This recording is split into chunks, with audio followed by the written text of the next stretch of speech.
If you want to learn how to make custom quilt blocks using your own photos to make quilt labels or to just incorporate into a special quilt, then stop scrolling because I'm about to show you how. I have the specific supplies listed in the description, but basically all you need is a container, some Bubble Jet Set 2000, and your fabric.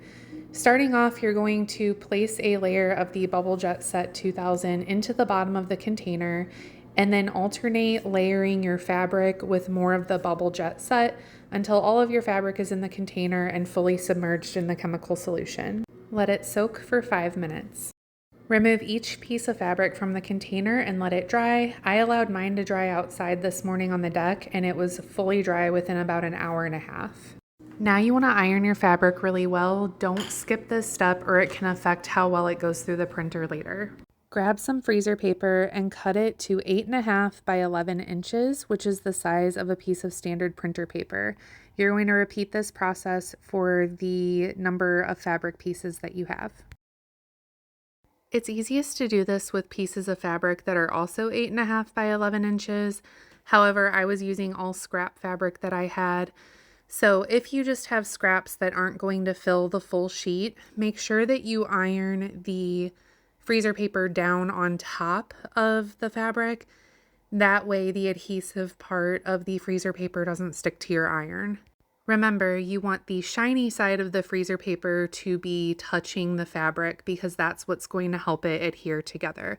Essentially what we're trying to do here is use the freezer paper to stiffen up our fabric so that it can actually go through your home printer without scrunching up and getting stuck in the rollers. So go ahead and iron that freezer paper onto the fabric until it's nice and flat. You see me doing these small circles. That just helps prevent any puckering. Now I'm just going to trim off any excess length of fabric. Some of these were longer strips that were longer than that 11 inches. So I'm going to cut off anything extra so that it's not jamming up the rollers in my printer. This is also when you want to trim up any loose threads, again, so that they're not jamming up your rollers. When it comes to actually printing the pictures, there's two methods that you can use. You can either print it straight off of a picture that you've saved to your computer. In that case, you will have to adjust some settings when it comes to paper size and photo size. So you'll want to measure how much fabric you actually have on your freezer paper and set your paper size and photo size to a similar dimension. For example, most of the usable fabric that I had adhered to my freezer paper was roughly 6 inches wide by 10 inches long. So I was looking when I went to print directly from my computer for a paper size and photo size that fell within those dimensions. And then I would hit shrink to fit under the fit category. Otherwise, it would kind of blow that picture up and wouldn't show all of the detail within the picture. So that's method one. This method is pretty straightforward and works best if you do have fabric that is the full 8.5 by 11 inch measurement. Otherwise, you're going to kind of be fighting with the picture possibly printing off the edge and onto the freezer paper if your fabric isn't wide enough. Method two is the solution if you're using scrap fabric like I had that isn't quite wide enough. You can use this method with Microsoft Word or Google Docs. Basically, just open up a new Word document and insert the image that you want to use. From here, you can use the margin settings to position your image more so in the center of the paper.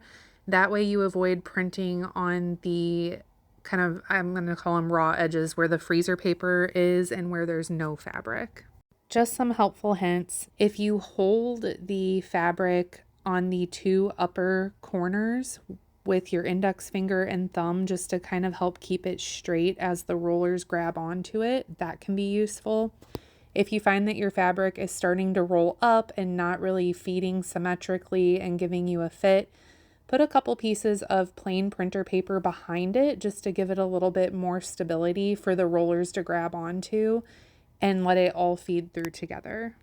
So there you go. That is how you are going to print using your home printer on fabric. I wanted a variety of sizes because his quilt is going to have some larger prints with cats on them and smaller prints. just based on what I've been able to kind of collect, and they're all different sizes. So I did that with pictures too. You can use this method for printing pictures to put on quilts, printing words to put on quilts. I'll show you an example of a quilt that I made my mother-in-law one year with words from her kids on it with their favorite memories. You could do this to make your own quilt labels, all kinds of possibilities with this technique. The last thing you need to do is trim these up. So go ahead and find your 1/4 inch line on your quilting ruler. Lay that 1/4 inch line against the photo so that you have a 1/4 inch seam allowance and you're not then stitching right into your photo. After trimming, you can gently peel the freezer paper off the back of the fabric, and there you have it, a completely custom fabric square.